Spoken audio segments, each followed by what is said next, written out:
কেউ লন্ডন থেকে ডাকে, কেউ দিল্লি থেকে ডাকে, আর কেউ দেশে থেকে আহ্বান করে, কিন্তু তাদের ডাকে সাড়া দিয়ে আর ফিরে আসে না আমার আপনার ঘরের ছেলেটাই।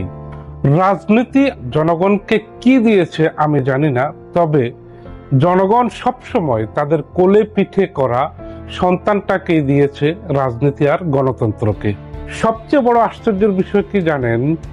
বাংলাদেশের প্রতিটি রাজনৈতিক নেতাই আসে জনসেবা করতে, কিন্তু প্রতিটি সেবার জন্যই সেই জনগণকে কখনো ফি দিতে হয়, কখনো চাঁদা দিতে হয়, কখনো ট্যাক্স দিতে হয়। এত জনসেবার পরেও there is nothing free for জনগণ। দ্য কোশ্চেন ইজ, তাহলে এই রাজনৈতিক নেতারা এত বছর ধরে কি সেবা করলেন, কার সেবা করলেন? 5 বছর যেতে না যেতেই কিভাবে তিনি শত কোটি টাকার মালিক হয়ে গেলেন? প্রতিটি ভোটের পরেই আপনি সেই সব গরিব জনগণকে আবার গরিব দেখতে পাবেন, কিন্তু সেই সব গরিব রাজনৈতিক নেতাদের আর কখনো গরিব দেখতে পাবেন না। Yes, this is the reality of our Bangladesh. আসসালামু আলাইকুম।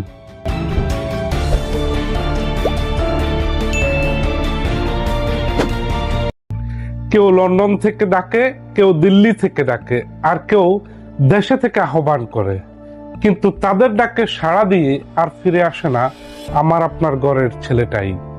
রাজনীতি জনগণকে কি দিয়েছে আমি জানি না, তবে জনগণ সবসময় তাদের কোলে পিঠে করা সন্তানটাকেই দিয়েছে রাজনীতি আর গণতন্ত্রকে। সবচেয়ে বড় আশ্চর্যের বিষয় কি জানেন?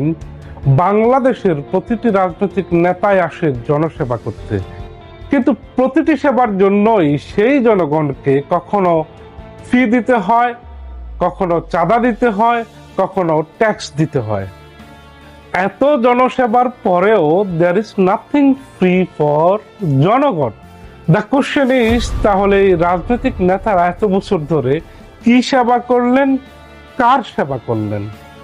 5 বছর যেতে না যেতেই কিভাবে তিনি শত কোটি টাকার মালিক হয়ে গেলেন?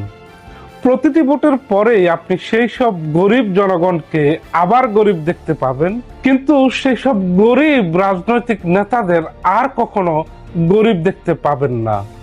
ইয়াস, this is the reality of our Bangladesh. আসসালামু আলাইকুম।